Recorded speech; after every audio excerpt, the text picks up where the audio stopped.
after them and take them, and then they would say, oh, we've had enough, and they'd throw their arms up in the air, and then God would come and he would rescue them, because that's what God does, right? And this is the reason that God always rescued his people. And I want you to catch this, because I haven't really talked about this too much, but I'm going to dive into this a little bit today. This is going to be kind of a theme word through our talk here today, is the word promise. The reason that God always was faithful to Israel, even though they were not faithful to him, is because he made the people of God a promise that he would do something great with them. That they were a chosen people, that they were called out, that there was a legacy on their people and on their life. And so when Jesus, or God makes a promise, how many know he fulfills his promise?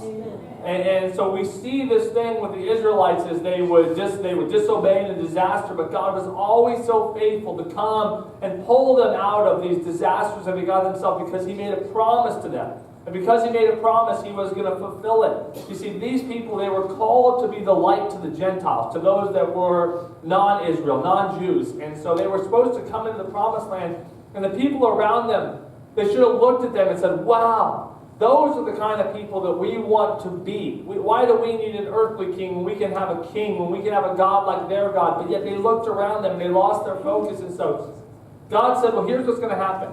I'm going to keep my promise, and I'm going to accomplish what I want to do in you, whether you want it or you don't want it. And a lot of times Israel said, we don't really want it, but God said, well, it doesn't matter if you want it or not. I'm still going to work. And we're going to look at an amazing story how God works kind of despite some of the efficiencies of what people or God had called them to do. And so God continued to work in spite of them continually abandoning him, continually leaving him. And so the story we're going to talk about today, conclude this series with, it's right in the middle of the book of Judges. It takes place in this season of the Judges, and it begins to set the precedent for God's greatest promise of all. And it was the promise that he would send a Messiah, that he had called these people, and from this line he would bring forth a Messiah that would rescue his people for good. And so right in the middle of the darkest time in Israel's history, God begins to unveil the plan that I'm going to use you, whether you even know I'm using you, whether you want to be used, I'm going to use you. And he starts by using a couple really unlikely people to do this with. First is a woman who we find, and this woman, she's disenchantized with God. She's frustrated by where she finds the people of God. In the story we're going to look at here in just a minute, she actually declares to her whole town, God has abandoned me and he has forsaken me. These are her declarations. Second, he chooses to use a man that, though this man sees no evidence of God's activity moving or even in existence, he decides to defy the culture that's around him that's giving up on God. And he says, I know, even though I don't see with my physical eyes, I know that God is still at work. And so he continues to be faithful to what God had called him to do. This story is actually not found in the book of Judges, but it's found in the book of Ruth. So we started off this story kind of looking at Joshua, kind of before the book of Judges. Now we're going to look at the book right after the book of Judges, the book of Ruth. I'm going to invite you to open up your Bibles to chapter 1, because we see this bright spot in the middle of a dark time. And maybe you say, well, you know what, Pastor John, this is going to be a good message for me because I need a bright spot in the middle of some dark times. There's some things, maybe I'm walking through something right now that's way darker, way bigger, way more of a struggle than I could have ever imagined. Well, I want to tell you, God shines his best in the darkest times. Amen? And this is a story about that. So let's dive right in here today. And if you don't have your Bibles with you, I'll put it up on the screen, or you can open up your phones and turn to this. It says this, Ruth 1:1, in the days when the judges ruled, there was a famine in the land. So a man from Bethlehem in Judah, together with his wife and 2 sons, went to live for a while in the country of Moab. Now, Moab is just on the opposite side of the Dead Sea. So Bethlehem is in southern Israel, southern Judah, and they would have gone to the other side, which we now know is like Jordan today. So this is where they traveled around. They didn't float across the Dead Sea. They would have had to make a journey around the Dead Sea, and this is what they did. So it says this, the man's name was Abimelech, his wife's name was Naomi, And the names of his two sons were Mahlon and Chilion. And they were Ephrathites from Bethlehem in Judah. And they went to Moab and they lived there. So here's the deal. They were in the middle of Bethlehem. Now, this is an interesting story. What does Bethlehem mean? House of bread, right? But here's the problem. In the middle of the house of bread, there is no more bread.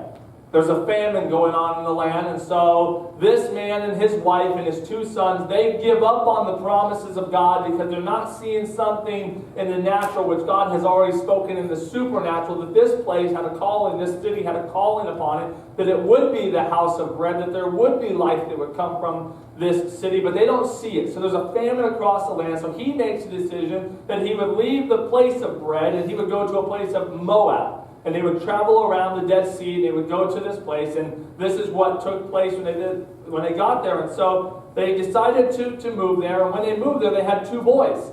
And they said it would be good for our two boys to be married. How many know it's good for men to find their wives, right? So we need to do that. And so he said, let's find this. Now here's the problem. There's no Jewish women in Moab. They're Moabites. And so they look around, and they find these two women for their two boys. But here's the problem. Not only did they get the women, they got the gods of their women. And so now they're finding themselves full in Moab, in the culture of the Moabites. And so these young two girls, they marry these two boys, they marry these Moab girls, and unfortunately, the story kind of turns downhill from this place. If you know it, you maybe have heard this, and we'll pick it up in verse 3. Now, Elimelech, Naomi's husband, died, and she was left with her two sons and married Moabite women. One name was Orpah, the other was Ruth. After they had lived there about 10 years, both Mahlon and Chilion also died, and Naomi was left without her two sons and her husband. How many know the story goes from bad to worse here, right? So the dad says, here's what we're going to do. There's a famine in the land. I'm going to stop believing the promises of God. We're going to move to Moab because I hear they have some food there. We're going to marry you off some Moabite women. And here's what happens within the first 10 years of them living there. The father passes away, and then the two sons pass away, and now we have Naomi is left. And who she's left with is her two daughter-in-laws who are Moabite women, right? And so all she has left are these two pagan daughter-in-laws. And now Naomi decides God has abandoned her. She's all alone. And she says, I have no other choice, but I'm now going to take a journey back around the Dead Sea. And I'm going to go back to Bethlehem because I've heard some rumors that Bethlehem, the house of bread, has bread once again. The famine is over. My husband's dead. My two sons are dead. There's really nothing left for me over here, so I'm going to go back to the place which should have been there all along, right? Goes to this place, and she does it. So she goes to her two daughters-in-law and said, look, here's what needs to happen. I need to go back to Bethlehem.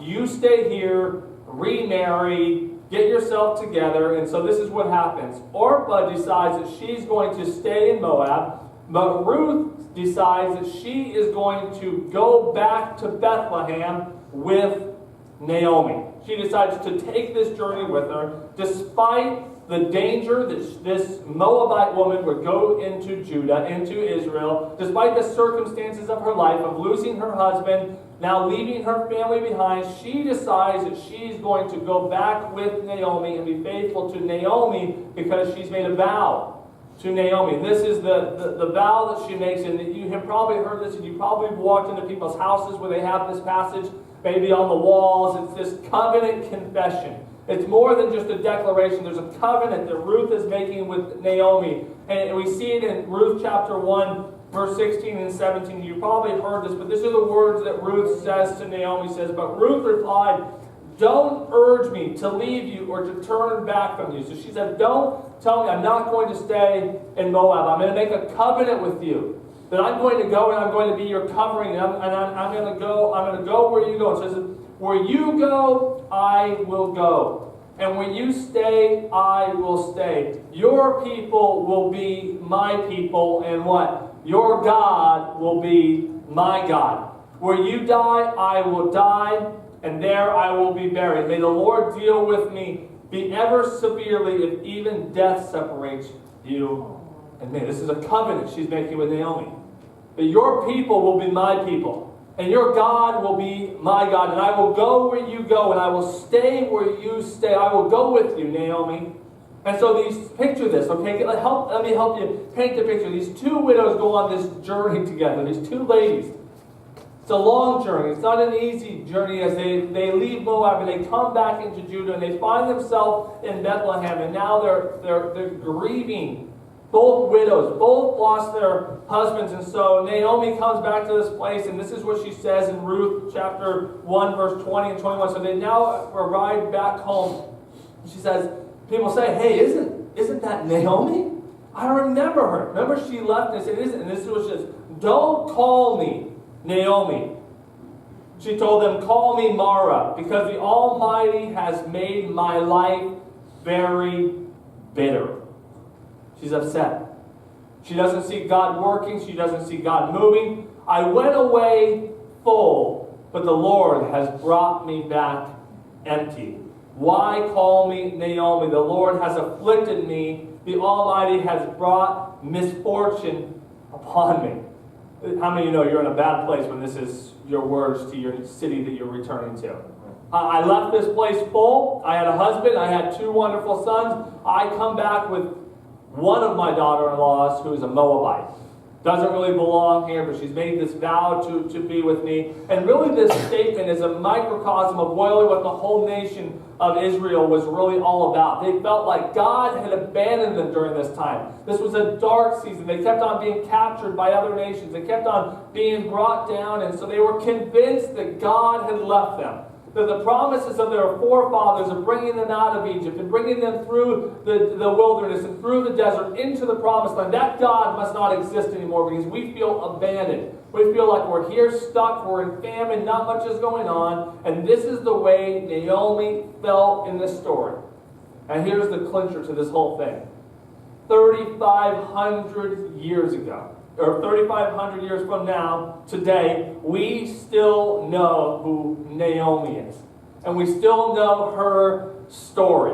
So though she saw nothing in the light, little did she know that her story would go on and on and on from generation to generation to generation. Not only did God not abandon Naomi in the midst of this darkness, God is actually going to bring her and her family into the epicenter of divine activity.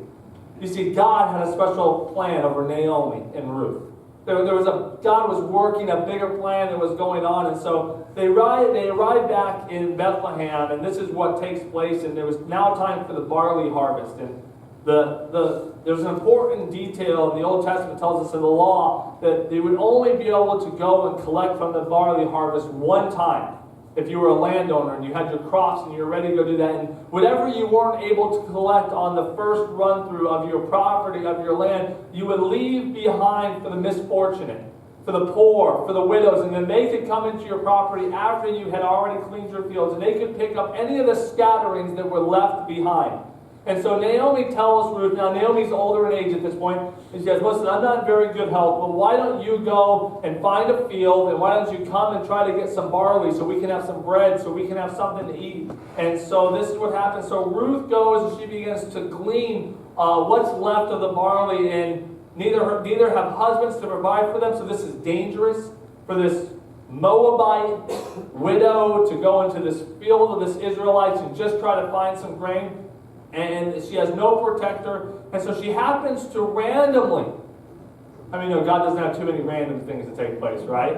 Randomly goes into the field of this man named Boaz.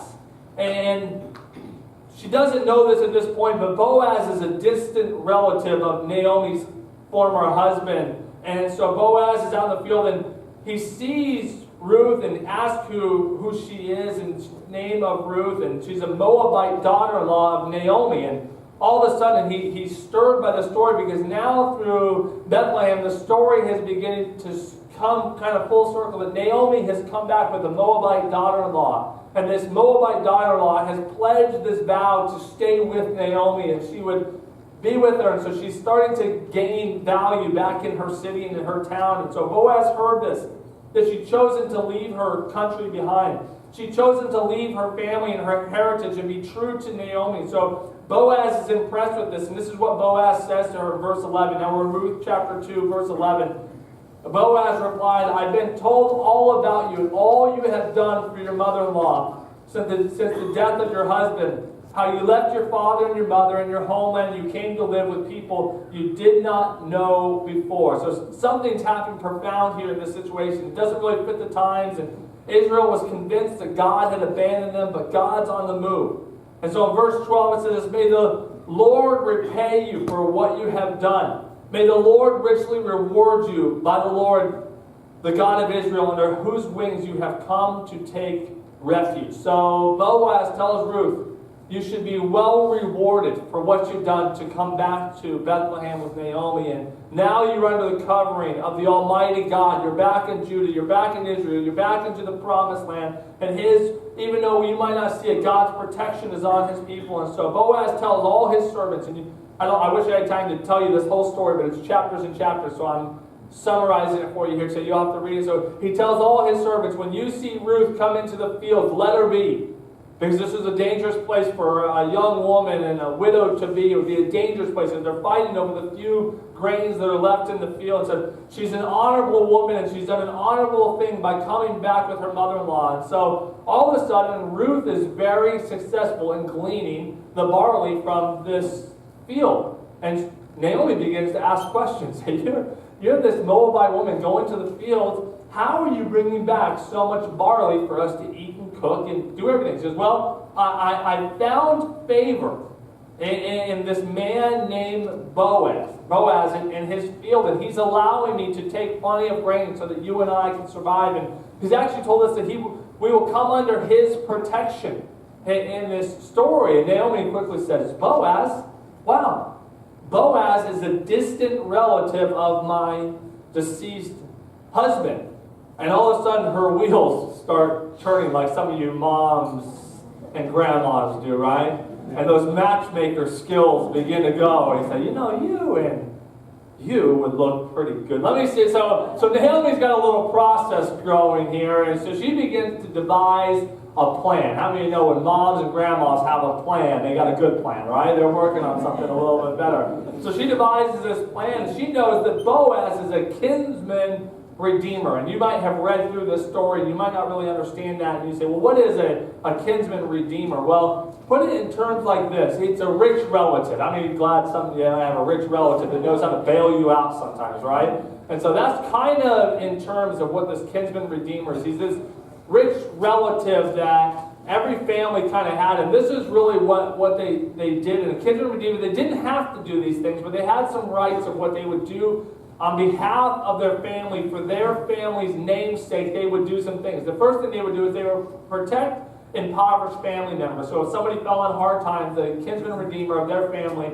who had been appointed, he would come and he would say, let me help you. Let me give you some food. Let me give you some money. Let me take care of you. He would be in the job of repurchasing lost property. So maybe a family member came on hard time, and someone came and either stole their land or bought their land because they needed money. And the kinsman redeemer could come back in, and he could always have the right to buy back the land. Okay, he always had that permission because it was still under the original family's name to do this. He had the right to redeem any relatives that were sold as slaves. So again, if a family member fell in a hard time, they were giving up a child or a spouse, or someone was given up to slavery, the kinsman redeemer could come and always buy back that person out of slavery. They also had the right to provide an heir for a male relative. If in this certain case, if a male were to die, to keep the family lineage going, they can always come and move in so that the woman could have a child to continue the family name. Does that make sense? And so Boaz is a kinsman redeemer. And Naomi knows this, so when she finds out that Ruth had been in Boaz's field, the wheels are turning here. So this might just work out okay for us. And so there's some tangible ways to do this. And so they were very highly regarded people in the culture of Israel. You didn't just get this title by chance. You had to earn it. You were very prestigious in your family. And so Naomi wants Ruth to be married to Boaz. And it's the only way that legally this family lineage could continue was through this Moabite woman that because the two sons and the dad had passed away, there's no more chance, and Naomi's an old woman at this point, so there's no other way for the family line to continue except for this. And Naomi knows that there at one time was a piece of property that was attached to their family, but when they left Moab, the property was given away, and so she begins to think through this thing, and so Naomi kind of boldly hatches this plan for Boaz to marry Ruth, but it would come with a price. He would have to rebuy the property for this family and take back their property, and with that, Ruth would come with that. And so that's what's happening. Now, let me help you out with this, clarify this story a little bit, because some of us kind of think of this fairy tale love story, right? And we think of this wonderful thing, and we think there's this young, beautiful Moabite woman, right? And this older man, Boaz, and maybe in our mind we have like George Clooney or Clint Eastwood in our head, and we're like this older, strong man comes in, and there's this beautiful girl, and she's out in the fields, and finding things. Well, let me just help you with this story a little bit. This was a risky proposition for Boaz. This was not easy. This was not just, sure, I'll do that. Who knows what baggage Ruth was going to bring with her? She's a Moabite. She still has family in Moab. What am I really getting myself into? And in Ruth 3:9, Ruth goes basically, and she makes a marriage proposal to Boaz and says, will you be my kinsman redeemer? Now, this is cool because Boaz is a Christ type, right?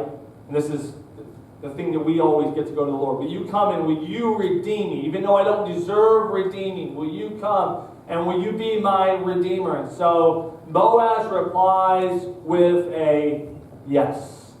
I will be your kinsman redeemer. However, there's a problem. Okay? There's one little problem here. In our family, there's actually another kinsman redeemer who's even a closer relative to Naomi than I am. And he's actually called a guardian redeemer.